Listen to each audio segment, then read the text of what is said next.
Characteristics के बारे में बात करें तो पहला कैरेक्टरिस्टिक क्या है, फंक्शंस ऑफ मैनेजमेंट, यानी किस तरह से मैनेजमेंट काम करता है।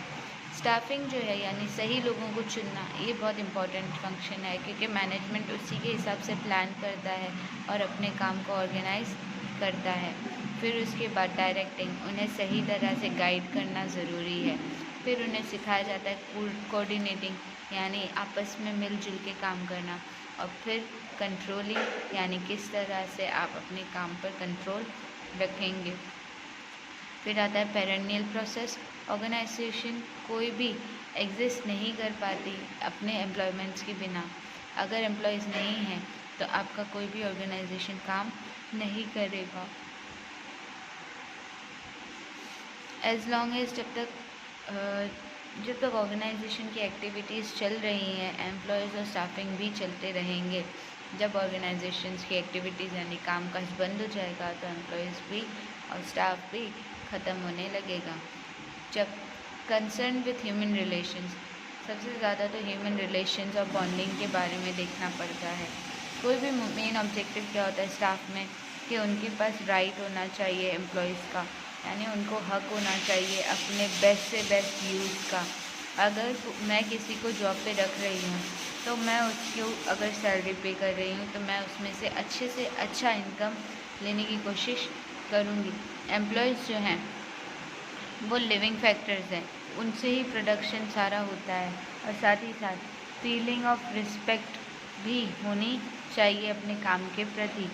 जैसे कि हम देख सकते हैं इंसान एक ऐसा एलिमेंट है जो ह्यूमैनिटेरियन बिहेवियर पर डिपेंड करता है, यानी कि आपस में अगर अच्छा बॉन्डेज होगा तो वो और बेटर काम करके देंगे, लेकिन अच्छा बॉन्डेज नहीं होगा तो वो आपके साथ जुड़ना पसंद नहीं करेंगे। इसलिए ह्यूमन रिलेशन बहुत ज़्यादा ज़रूरी हैं ताकि अच्छा व्यवहार और अच्छा संबंध बने रहे।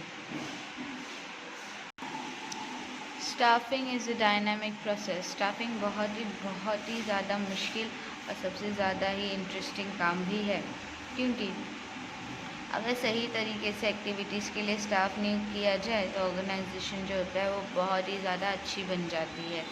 और कोई भी चीज़ अगर हम देखें तो उसमें हमारा प्रोग्रेस ही हमें मिलेगा अगर हमारा स्टाफ अच्छा होगा तो।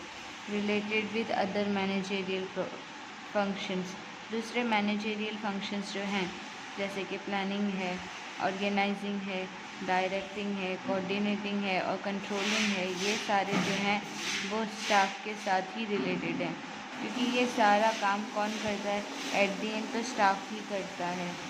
वाइड स्कोप, बहुत ज़्यादा स्कोप होता है अगर स्टाफ अच्छी एक्टिविटीज़ कर दिखाए, लेकिन अगर उनकी एक्टिविटीज़ में गड़बड़ होती है तो हमारे काम में भी गड़बड़ आ जाती है। और लेबर्स के लिए उनकी भलाई भी ज़रूरी है। हम लोग जब स्टाफ को एक्वायर करते हैं यानी जब रखते हैं अपने पास जॉब पर, तो उन्हें ट्रेनिंग, उन्हें उनका अपना पर्सनल डेवलपमेंट, इन सभी का मौका देना भी ज़रूरी है। आप डायरेक्टली किसी को ब्लेम नहीं कर सकते जॉब पर लगाकर कि ये अपना बेस्ट है। आपको उसे पहले समझाना होगा।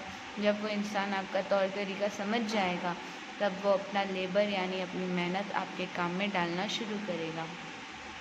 कैपिटल एक्सपेंडिचर यानी इन्वेस्टमेंट एक ऐसी चीज़ है जो सही जगह पर जानी ज़रूरी है। अब रिक्रूटमेंट, सिलेक्शन, ट्रेनिंग, ये सब भी क्या है, एक तरह का इन्वेस्टमेंट है, क्योंकि आप उनको अपना टाइम दे रहे हो, आप उनको अपना पैसा दे रहे हो। ये सभी चीज़ों के बाद अगर आपको अच्छा रिज़ल्ट ना मिले तो समझ लो उतना टाइम और उतने पैसे का नुकसान हो गया। इसलिए ये इन्वेस्टमेंट इम्पोर्टेंट इन्वेस्टमेंट में से एक मानी जाती है।